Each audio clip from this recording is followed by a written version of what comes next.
Nous sommes dimanche soir, 23 mars. J'ai ces deux lectures en cours, La vérité sur l'affaire Harry Kéber et Le Rocher de Tanios. Et donc ça veut dire qu'on est le 23, il reste une semaine, on va dire 8 jours sur le mois de mars. Donc je pense que j'aurai le temps de finir ces deux-là. Et après, sur ma table de nuit, comme vous pouvez le voir, il me reste que ces deux livres-là de ma pile à lire de mars. Mais pas les plus petits. Seul l'avenir le dira, qui était le plus gros livre de ma palle en début de mois. Et celui-ci que j'ai pris à la médiathèque. Je crois qu'il n'était pas prévu à la base. Je sais plus. Mais en tout cas, 2 personnes l'ont lu de mon entourage. Séverine de la Bibliothèque Rose, qui n'a pas accroché. Et en revanche, Aurore de Fondant Grignotte, elle, je crois qu'elle l'a beaucoup aimé. C'était presque un coup de cœur, je crois. Donc, je verrai bien ce qu'il en est. Ça sera sûrement ma prochaine lecture après ces deux-là. Parce que je privilégie toujours les lectures de la médiathèque en priorité par rapport à ceux que j'ai déjà à la maison. Pour pas faire trop attendre les autres, en fait, tout simplement. Et sachant qu'après, là-haut, j'ai encore 2 livres à la médiathèque, on les voit pas. Mais ils seront pour le mois d'avril. Allez, je vais lire un petit peu parce que depuis tout à l'heure, je scrolle sur internet. Mais il est l'heure de lire. Salut tout le monde, nous sommes lundi 24 mars. Alors, je viens vous parler de mes lectures. Ça fait un petit moment que je ne vous ai pas pris parce que fin de semaine dernière, j'étais complètement KO. J'avais pas du tout la tête à parler ou à filmer ou à faire quoi que ce soit. Donc, j'ai 2 livres en cours. Ça me ressemble pas, mais des fois, ça arrive. Alors, j'ai commencé l'affaire Harry Kéber, enfin la vérité sur l'affaire Harry Kéber de Joël Dicker. Je l'ai commencé jeudi matin.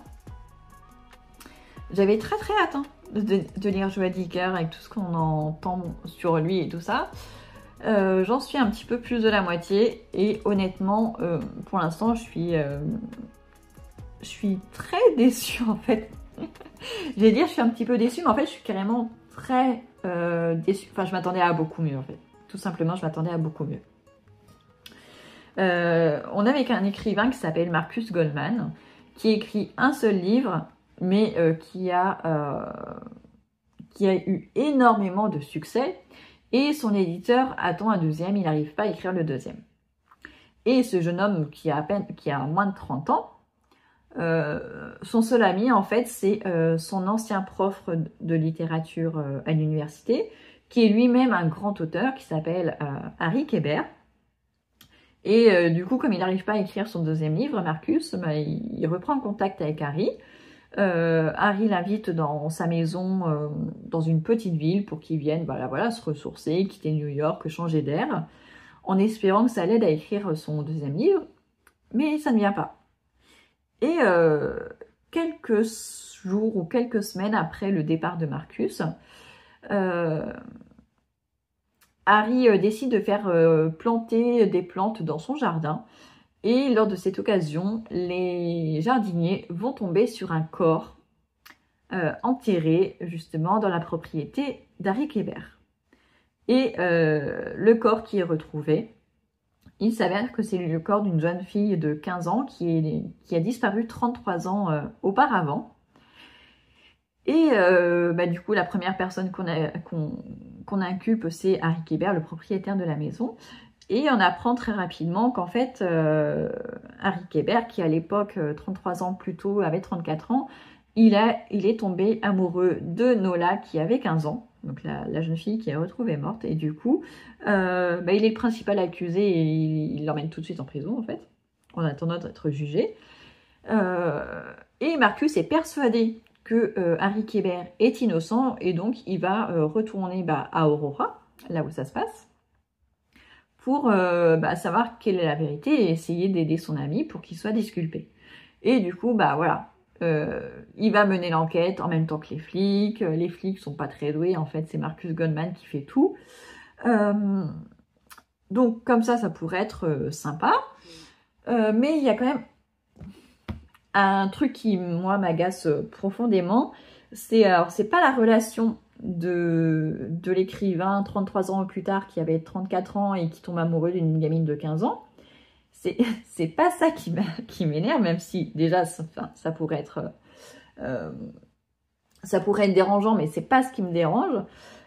Moi, ce qui me dérange, c'est la gamine de 15 ans qui a l'air complètement immature. Enfin, à 15 ans, on n'est pas aussi nunuche que ça. Faut pas exagérer. Et enfin là, les rares dialogues ils sont quand même nombreux. Les dialogues qui nous sont rapportés entre Harry Kéber, jeune, et Nola qui a 15 ans, mais sont tellement ridicules. Mais ça m'a énervé tellement c'est ridicule, parce que déjà la gamine est ridicule.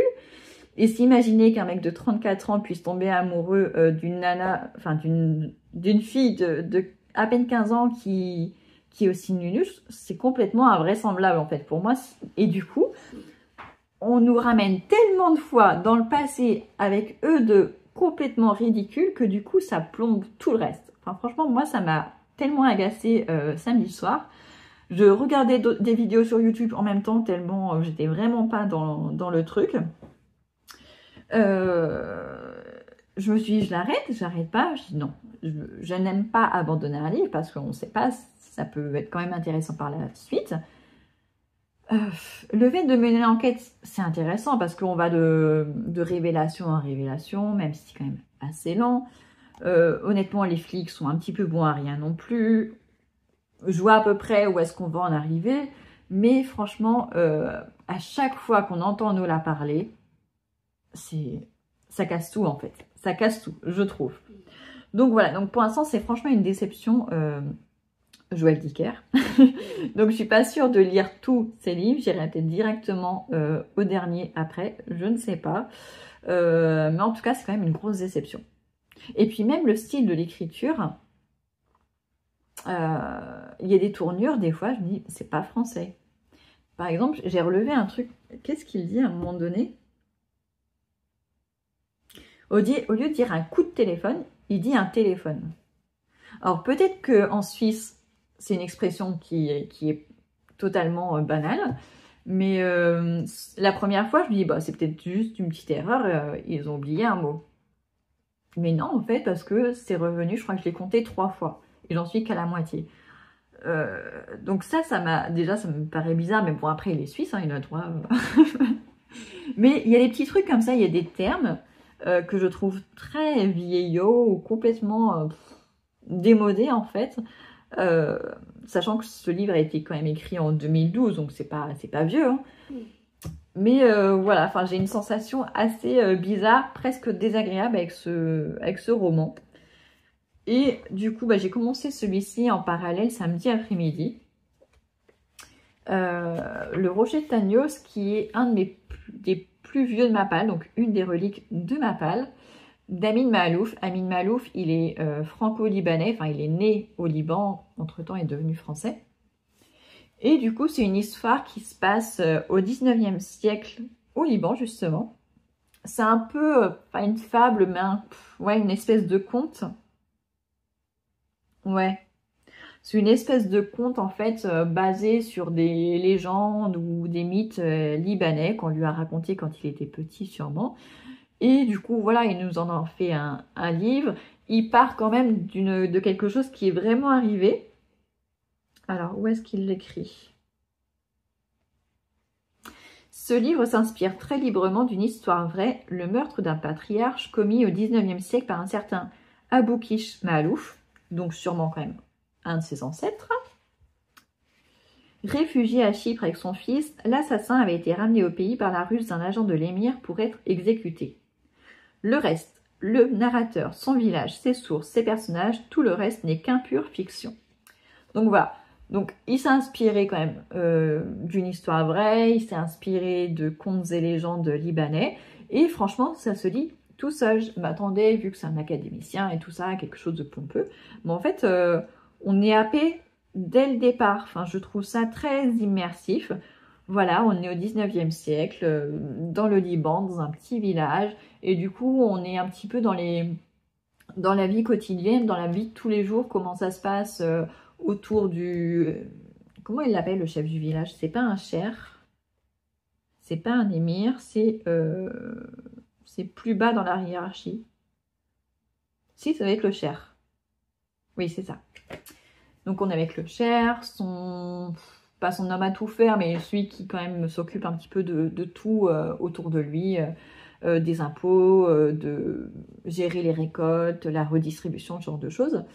Et visiblement, quelqu'un, un enfant ou quelqu'un qui s'appelle Tanios, va s'asseoir un jour sur un rocher et disparaître. Donc c'est ce fameux rocher. Pour l'instant, j'en suis pas là, hein, j'en suis qu'à...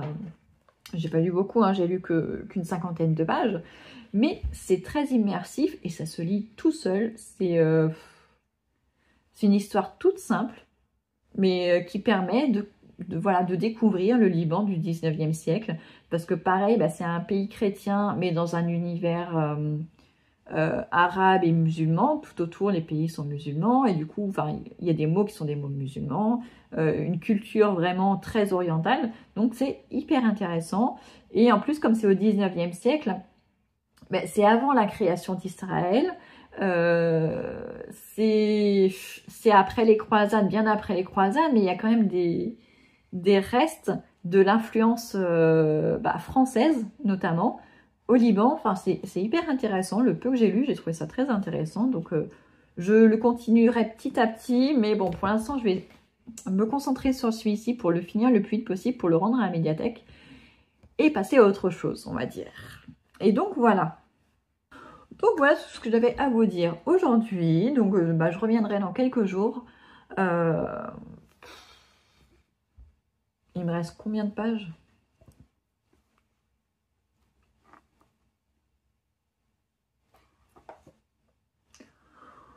Il me reste encore 400 pages. Donc honnêtement, je pense que je reviendrai vous en parler que vendredi. Parce que là, en semaine, j'ai pas beaucoup de temps pour lire. Donc je lis juste un petit peu le soir, mais je me fatigue vite. Donc je pense que ça va me faire encore toute la semaine. Donc quand je l'aurai fini, je reviendrai vous donner mon avis final. Voilà, voilà.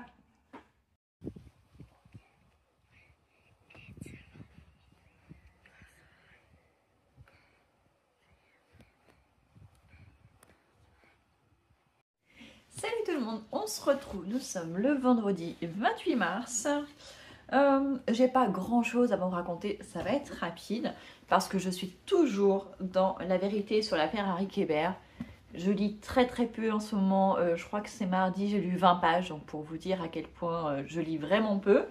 Je fais beaucoup d'autres choses en ce moment que de la lecture. Donc, j'ai quand même avancé, il me reste 80 pages. Donc c'est pas beaucoup, je vais le finir ce soir, on est vendredi. Le vendredi, c'est un des jours où j'arrive le plus à lire. Donc ça sera fini ce soir, ça, j'ai pas de doute. Je vous ai dit que le début m'avait beaucoup déçu, pas mal agacé. Alors c'est le cas pour la première partie. Vraiment, c'est en 3 parties. La première partie, franchement, ça m'a saoulée un petit peu. Je m'attendais à beaucoup mieux. Quand on passe à la deuxième partie, ça devient un petit peu plus intéressant parce que là, du coup, on en apprend plus sur les différents membres de la communauté de la ville d'Aurora. Donc, on apprend un petit peu plus sur chacun des personnes. On arrive à creuser pour finalement savoir ce qui est arrivé à la petite Nola. Et en fait, à la fin de la deuxième partie, ou enfin quand on s'approche de la fin de la deuxième partie, on se dit, ok, d'accord, bon, on a l'affaire est résolue, qu'est-ce qui va se passer maintenant? Et on arrive sur une troisième partie que je ne soupçonnais pas.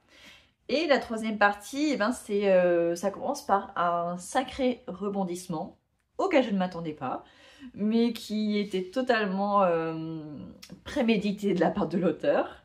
Parce que, en fait, on a des livres dans le livre, on a... De temps en temps, on a certains conseils qui lui sont donnés à notre auteur qui s'appelle Marcus Goldman par son prof d'université, Harry Kéber.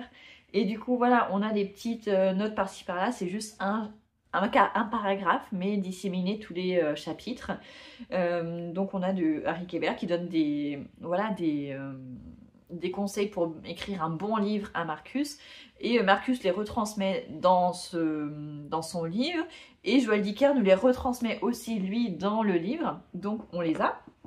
Et à un moment, il lui dit, pour avoir un bon livre, il faut avoir un rebondissement, il dit pas exactement où, mais quand même proche de la fin, en fait. Et en effet, on a un sacré rebondissement à ce moment-là. Et c'est pas mal, mais je sais pas. Il y a quelque chose qui me dérange, je n'arrive pas à l'identifier comme à chaque fois. Mais il y a un truc qui me gêne. Alors, il y a un truc quand même bien, parce qu'à la fin de la deuxième partie, je dis ok, donc ils ont résolu l'affaire, mais il y a quand même un truc duquel ils ont parlé à un moment donné, et c'est complètement passé à la trappe, on ne nous en a pas reparlé. Et je dis, moi je veux savoir ce qui s'est passé à ce moment-là, et en fait la troisième partie, c'est ça, la troisième partie, ils reviennent sur justement ce qu'ils avaient zappé en fait dans l'enquête, qui du coup moi m'agaçait parce que je voulais savoir ce qui s'était passé. Et là du coup visiblement la troisième partie, on en parle, enfin on est en train d'en parler. Ce que j'ai lu hier soir, ça en parlait. Est-ce que ça a une importance comment dire, pour pas trop vous spoiler en fait le livre, est-ce que ça a une importance finale sur qui a tué Nola? Je sais pas encore. Je sais pas encore si ça va démolir la partie 2 ou si ça va juste ajouter quelque chose. Je sais pas encore. Mais bon, enfin, du coup, je suis mitigée sur ce livre parce que finalement, je passe quand même un bon moment de lecture. Mais la première partie a été quand même... c'est pas que ça a été saoulant, mais presque. Enfin, en fait, après, une fois qu'on n'entend plus une fois qu'on n'a plus les dialogues entre Harry Kéber, entre Harry et Nola, ça passe mieux. Mais quand je lis les phrases dites ou écrites par Nola, ça m'énerve, mais ça m'énerve. Et en fait, dans cette troisième partie, quand on en apprend plus sur l'enfance de Nola, et du coup, je comprends mieux Nola. Mais elle me plaît pas plus. Pas du tout, du tout, du tout. Donc voilà, donc j'ai hâte d'être à la fin pour savoir ce qu'il en est finalement. Mais ça sera pas le livre de l'année pour moi, loin de là. Je lirai les autres, je pense, mais pas tout de suite. Mais peut-être le dernier qui est plus court et que je pourrais lire en plus avec les enfants.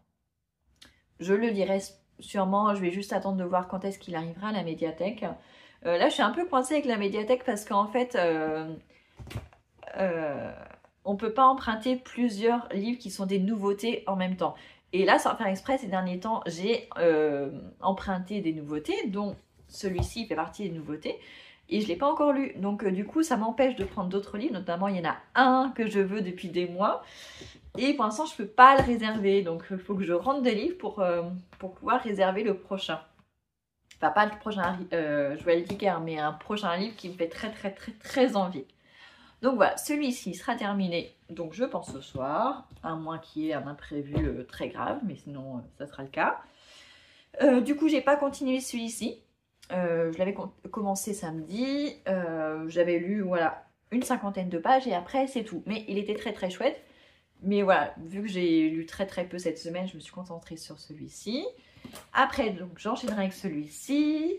Et si jamais j'ai le temps ce week-end de commencer un nouveau livre, dans ma palle de mars, il me reste ces deux livres-là. Je trouve que mon mois de mars s'est déroulé quand même pas si mal, à part cette dernière semaine. Donc, il me reste Seul l'avenir le dira, qui était le plus gros livre de ma palle en début de mois, et Dors ton sommeil de brute de Carole Martinez, dont j'ai entendu beaucoup de choses, du bien, du moins bien. Donc, entre un livre de ma palle et un livre de la médiathèque, celui de la médiathèque est prioritaire, enfin, selon mes critères, parce que voilà, je ne veux pas le garder trop longtemps pour pouvoir le faire circuler. Il y a peut-être des gens qui l'attendent. Donc voilà, ça sera le prochain, enfin le prochain. Donc, Joël Dicker, Amin Malouf et après Carole Martinez, que j'espère, du coup, on n'est que le 28, donc il me reste 3 jours, donc il ne sera pas lu en totalité sur le mois de mars, quoique après, ça peut se faire, hein. Ouais, il fait que 300... Bon, on va dire il fait 400 pages. Mais c'est quand même écrit gros. Donc, ça se fait. En fait, si les enfants et mon mari me laissent lire ce week-end, ça veut dire que je pourrais peut-être d'ici le 31 mars finir ces 3 livres. Je suis peut-être un petit peu trop ambitieuse, mais il faut être positif dans la vie. Voilà, il faut être positif. Donc, pour nous, ce week-end, ça va être normalement plutôt tranquille, même si pour nous, c'est un jour de fête, soit dimanche, soit lundi. Donc voilà, je vais peut-être passer quand même pas mal de temps en cuisine, donc ça va me prendre du temps de lecture aussi, mais bon, c'est pas très grave. Mais du coup, je ne vous retrouverai que mardi. En principe, voilà, je ne reviendrai vous voir que mardi. Donc je pourrai vous donner mon avis final sur celui-ci et au moins celui-ci. Et on verra si j'ai d'autres choses à vous dire en attendant. Voilà, mais en tout cas, j'espère que vous avez du temps pour lire. Je vous le souhaite, que vous faites des bonnes lectures. Et puis, on se retrouve dans quelques jours après ce chouette week-end, en espérant qu'il y ait du soleil, parce que ce matin, j'avais du soleil. Là, il n'y a plus de soleil, il est parti. Ah, faut le capturer, ce soleil. Enfin, voilà. Donc, je vous dis à tout à l'heure pour vous et à dans 3-4 jours pour moi. Là, je suis bien partie avec la médiathèque. On a trouvé notre rythme. Ce qui est bien, c'est que la bibliothécaire maintenant me connaît. Donc quand elle voit des livres qui sont pour moi, quand elle va dans les autres médiathèques et tout ça, quand elle voit les titres, du coup, elle les prend et ils arrivent plus vite que si ça passait par la navette. Donc ça, c'est très très cool. Ça me permet d'avoir les livres assez rapidement maintenant. Ils ont pas mal de choix, pas mal de nouveautés aussi. Donc je pense que je ne vais plus acheter de livres, en tout cas. Voilà, je pense que là, je me suis fait une wishlist assez complète. Donc, je vais continuer les sagas que j'ai en cours. Voilà, je vais continuer à découvrir les auteurs que je n'ai pas encore découverts. Et donc, je pense que je ne vais plus acheter de livres, à part peut-être pour le tour du monde, où c'est peut-être un petit peu compliqué de les avoir à temps. Mais ouais, je vais essayer de ne plus acheter de livres du tout. De juste emprunter. Et en revanche, après, une fois que j'ai lu les livres, si ce sont des coups de cœur, à ce moment-là, je les achèterai. C'est ce que j'ai fait notamment pour Blackwater, que j'ai lu il y a... Je les ai finis il y a plus d'1 an. Ouais. J'avais vraiment beaucoup aimé, je les avais empruntés à la médiathèque. Et j'ai eu envie de les relire là ces dernières semaines. Et du coup, j'ai regardé sur Vinted, je les ai trouvés pas trop chers. Du coup, je me les suis achetés. Et voilà, je sais que je les ai beaucoup aimés.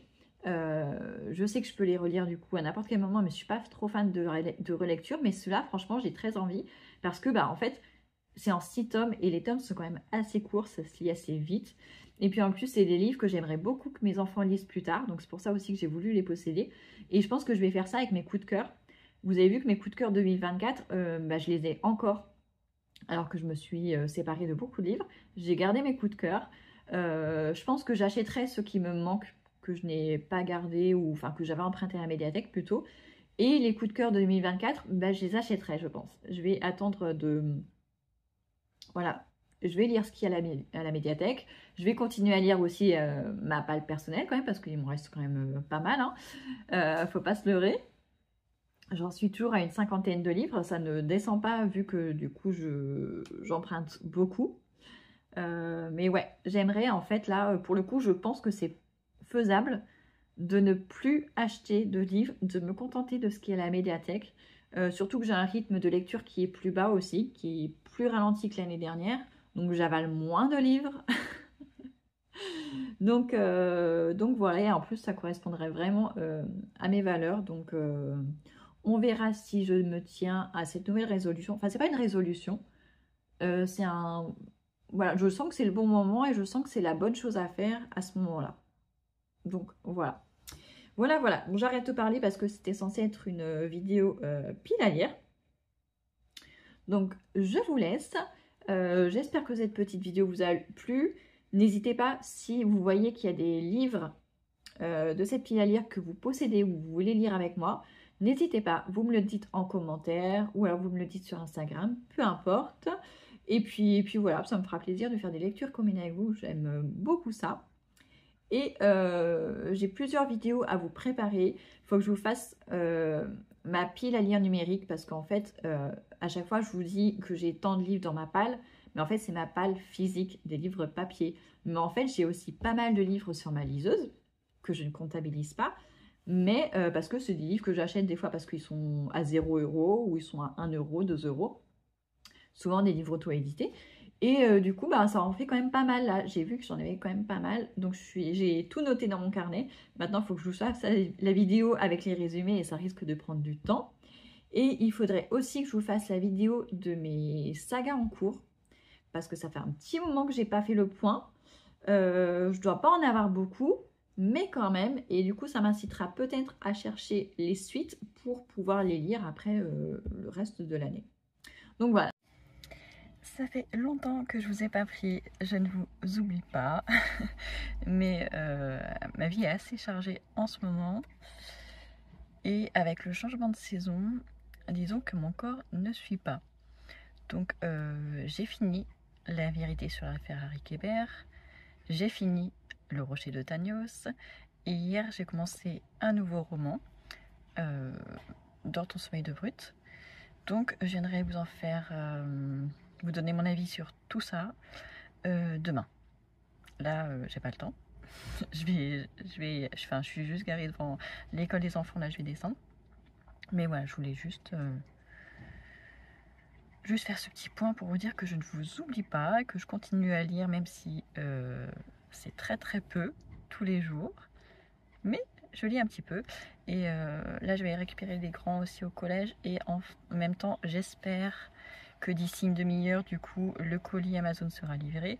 Parce qu'il y a le tome 109 de One Piece qui est sorti hier ou avant-hier. Du coup ma fille l'avait bien remarqué, elle l'avait marqué sur son agenda et du coup je l'ai commandé, donc j'espère. Il est censé arriver aujourd'hui avant 21 h, mais en général à chaque fois il arrive après que je sois passée au collège, ce qui est un peu embêtant, mais vraiment à pas grand chose, à peut-être à 5, 10, 15 minutes près, hein. Mais bon, donc j'espère que ce colis sera arrivé, même si honnêtement là elle a encore des lectures parce que je lui ai pris plein de trucs à la médiathèque et là je vois que pour le coup elle aussi elle a ralenti son rythme de lecture.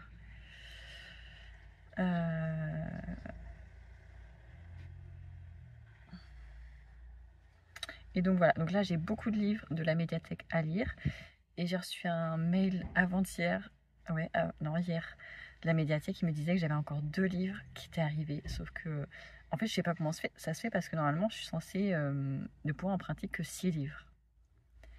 Mais là il s'avère que j'ai plus que 6 livres sur ma carte, donc je sais pas comment la bibliothécaire a fait. Parce que du coup je dépasse mais largement, et en plus si je récupère les 2 qui sont arrivés, bah, je dépasserai vraiment en plus. Donc heureusement demain je vais pouvoir en rendre un, peut-être 2, quoique non, je n'aurai pas le temps de lire tout un livre ce soir, c'est pas possible. Non, c'est pas possible. Peut-être, à quoi que si je lis demain matin, pourquoi pas, j'ai rien de spécialement prévu demain matin, donc peut-être. Allez, je vais profiter du soleil parce qu'il est tellement rare. Il est tellement rare le soleil. Là j'ai jardiné pendant 2 heures. Au début il pleuvait, j'ai fini avec le soleil. Donc là il fait encore soleil, je vais en profiter avant que la pluie revienne. Salut tout le monde. Bon, ce vlog est assez laborieux. J'avais enregistré cette séquence vendredi et elle a disparu mon téléphone. Donc j'ai dû l'effacer sans faire exprès, j'imagine. Donc je vous parlais de mes dernières lectures. Donc j'avais terminé l'affaire Harry Kéber, que j'avais moyennement aimé. Le début m'avait un petit peu saoulé. Après la deuxième partie, c'était plus intéressant. Et la troisième partie, il y a eu beaucoup trop de retournements de situation. Au deuxième, je dis ok. Au troisième, je me dis ok. Et après, j'ai complètement décroché. Je me disais bon, ça va durer combien de temps encore Et franchement, ça m'a saoulé au bout d'un moment. Donc voilà, une lecture mitigée. Je suis contente d'avoir découvert l'auteur, mais je ne vais pas le redire de sitôt quand même. Ensuite, j'ai terminé aussi Le rocher de Thanos d'Amin Maalouf. Donc c'est un auteur franco-libanais. Il est né au Liban, mais depuis il est devenu français. Il est académicien. Moi je le connais un petit peu, je l'ai quand même vu dans pas mal d'émissions, mais c'était la première fois que je lisais un de ses romans. Donc on est vraiment sur... on est sur un conte en fait. On est au Liban, au 19e siècle, dans un village où il y a un cher, il y a beaucoup de villageois, enfin vraiment c'est une vie de village. Et on va suivre tout au long du roman la vie de Tanios. Tanios, c'est un petit garçon, on connaît ses parents, on les connaît avant sa naissance, et après on suit sa naissance, son enfance, son adolescence, jusqu'à l'âge adulte. Et c'est vraiment très intéressant. Alors au début, on nous parle beaucoup d'un rocher, le rocher de Tanios, vraiment dans les premières pages, les premiers chapitres, et puis après ça passe un petit peu à l'as et ça revient à la toute fin. Mais entre-temps, il se passe plein de choses. Le 19e siècle, pour le Liban, c'est une période quand même très importante où pas mal de puissances se disputent son territoire. Il y a l'Empire ottoman, il y a les Français, il y a les Anglais, il y a les Égyptiens. Et tous veulent cette partie, cette montagne avec un grand M qui appartient au Liban. Et donc, à travers la vie de Tanios et de son village, on va voir justement les influences qui vont se mettre en place. Alors, c'est les influences politiques, mais aussi les influences religieuses. Enfin, j'ai trouvé ça hyper intéressant. Ça nous montre aussi à quel point le Liban est proche de la France, pas proche géographiquement, mais auquel... enfin, la France pour les Libanais, en tout cas du 19e siècle, c'était vraiment... enfin, c'était une relation très... oh, je sais même pas comment dire.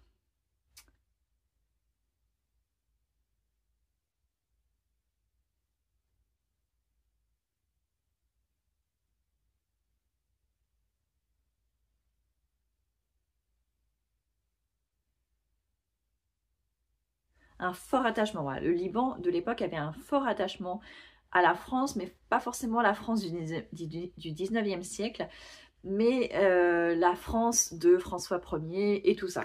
Donc j'ai trouvé ça hyper intéressant, ça se lit facilement. Faut juste être un peu concentré parce que, comme je dis, au niveau politique, il y a quand même pas mal de clans et certains personnages passent d'un clan à un autre. Donc voilà, faut quand même réussir à rester un petit peu concentré. Mais sinon, ça se lit très bien, c'était très intéressant. Et ce week-end, enfin le week-end dernier, j'ai lu Dans ton sommeil de brute de Carole Martinez, dont j'avais beaucoup entendu parler, en bien et en mal. Je savais juste qu'il était question d'un cri, d'un long hurlement qui touchait des enfants pendant la nuit. Mais à part ça, je ne savais rien. Et en effet, ça commence par ça. En fait, on va avoir deux histoires en parallèle. On a l'histoire d'Eva, qui est neurologue, spécialiste du sommeil, et sa fille qui s'appelle Lucie. On apprend, enfin, au début, on ne sait pas trop ce qui s'est passé, mais en tout cas, Eva se sauve avec sa fille. Elle quitte son mari, elle se sauve, elle ne le prévient pas, elle ne dit pas où elle est, elle part sans téléphone, sans connexion, elle va vraiment au fin fond de la France, enfin, je crois que c'est en Camargue, pour se cacher et se retrouver avec sa fille, se ressourcer. Et en parallèle, on a des rêves qui touchent les enfants avant la puberté. Et ça ne part pas, enfin, ça touche pas tous les enfants. Ça part de France à une certaine longitude. Et en fait, ça touche tous les enfants sur la même longitude. Et après, au fur à 1h48 exactement de la nuit. Et au fur et à mesure, quand la Terre tourne, et en fait, la ligne des enfants qui crient se déplace jusqu'à faire le tour de la planète, donc en 24 heures. Et en fait, le premier phénomène qui se passe entre tous ces enfants, c'est qu'ils rêvent tous au même moment. Et ils poussent un long cri qui dure 122 secondes exactement. Et du coup, dans les médias, tout le monde en parle le lendemain. Après, pendant plusieurs semaines, il ne se passe rien. Et après, au bout de quelques semaines, pareil, à la même heure, les mêmes enfants qui sont toujours au même lieu géographique, ils vont rêver tous de la même chose encore une fois. Cette fois, ce ne sera pas un cri, ce sera un autre phénomène. Bon, je ne vais pas vous le dire parce que sinon, ça va vous gâcher la lecture. Mais donc voilà, il y a ça qui se met en place. On se demande pourquoi c'est pas le même phénomène, pourquoi ces enfants-là. Il y a beaucoup de questions qui se mettent en place très rapidement. Le début est assez lent, honnêtement. Après, à partir de la moitié, j'ai trouvé ça vachement plus entraînant. J'ai eu beaucoup de mal à lâcher mon livre. Euh, mais j'avais quand même cette crainte. Je me disais, mais comment l'autrice va finir ça? Parce que, honnêtement, les trucs n'avaient aucun rapport les uns avec les autres. Je me suis dit, comment elle va faire pour atterrir, pour qu'on ait une fin plausible, en fait. J'avais très peur que ça foire. Voilà, donc je lisais avec envie, avec plaisir, mais j'avais toujours cette petite crainte au fond de mon cerveau qui disait comment l'autrice va réussir à sortir quelque chose de rationnel, pas forcément de rationnel, mais en tout cas qui fasse une belle fin. Donc j'avais toujours ça qui me... pas qui me plombait ma lecture, mais qui me laissait un petit bémol quand même. Et donc je suis arrivée jusqu'à la fin, et la fin, ça a fait un gros plouf pour moi. Faut pas oublier que c'est édité chez Gallimard. Voilà, donc chez Gallimard, il y a un petit côté élitiste. Et là, dans ce livre-là, il y a eu beaucoup de choses de lancées, beaucoup de choses intéressantes. À un moment, je pensais qu'on allait partir sur un thème plutôt écologiste, protection de la nature, le fait aussi que ce soit des enfants qui rêvent. Je me suis dit, bah, peut-être que c'est l'innocence des enfants qui est intacte, qui peut faire passer ce message-là. Mais en fait, à la fin, bah voilà, c'est à nous de finir l'histoire en fait. Ça tombe un petit peu à plat. On comprend ce qui se passe, mais c'est un petit peu, c'est même pas de l'ésotérisme, c'est du rêve. En fait, il faudrait qu'on continue à arriver avec ses enfants. Et voilà, on sait pas. Bon, on s'imagine que ça se finit pas mal parce que voilà, mais c'est pas assez concret pour moi. Je trouvais que ça faisait vraiment plouf. C'est dommage parce qu'on aurait pu terminer avec quelque chose de beaucoup plus intéressant. Voilà, j'ai l'impression que en fait le roman ça fait ça. On monte, on monte, on monte, on monte, ça devient super intéressant. Et après, au moment où on devrait avoir plein de révélations, bah, ça fait comme ça. Voilà, on tombe dans le vide et après débrouillez-vous. Donc bof bof. Bof parce que j'attendais beaucoup de ce livre. Je m'attendais à plein de choses hyper intéressantes. Mais en fait, aucune des pistes n'était reliée entre elles. Et du coup, bah après, ça fait une lecture bof. Donc, par contre, il y a un personnage auquel je me suis beaucoup attachée. Je vous ai parlé d'Eva et de Lucie, donc la mère et la fille qui se retrouvent en Camargue pour des vacances, on va dire. Et un de leurs voisins s'appelle Serge, qui est un homme où on comprend vite qu'il a eu une vie assez difficile. On ne sait pas trop, on le sait que assez tard dans le roman. Et lui, par contre, il est hyper attachant. J'ai trouvé hyper attachant dès le départ. Je me suis beaucoup attachée à lui. Pas à Eva, ni à sa fille. Sa fille, elle m'a un peu saoulée. Eva, pareil, je vous ai dit tout à l'heure qu'elle était neurologue spécialiste du sommeil. Bah, on se serait attendu à ce que ça ait un rapport avec l'histoire ou au moins qu'elle prenne de l'importance. Mais en fait, elle aurait été charcutière ou fleuriste, elle aurait fait la même chose. Il n'y a aucun intérêt dans cette histoire. Je trouve ça hyper dommage. Parce que finalement, la seule personne qui donne des informations sensées sur ses rêves, eh ben, c'est Serge. Serge, c'est un ancien instituteur qui est devenu peintre, qui fait juste des reproductions. Et puis même lui, il est un petit peu mystique parce qu'on nous parle de géant, apparemment il est très grand et tout ça. Et la petite Lucie, pendant le séjour qu'elle passe en Camargue, et ben pareil, elle grandit beaucoup plus vite que la norme, mais on n'a aucune explication sur ça. Enfin, je trouve ça hyper dommage qu'il n'y ait aucune explication qui soit donnée à la fin. Voilà, c'est à nous d'imaginer la suite, ce qu'on veut, très très très très ouvert. Donc pour moi, c'était une lecture vraiment bof. Une grosse déception en fait. Donc voilà, je vous laisse avec cette grosse déception, désolée. Vous aurez quand même eu 3 avis lecture dans ce vlog, même s'il a été vraiment à rallonge. Je m'en excuse. Mais c'est pas grave en fait, pas grave du tout. Je vais clôturer ce vlog maintenant. Dites-moi en commentaire si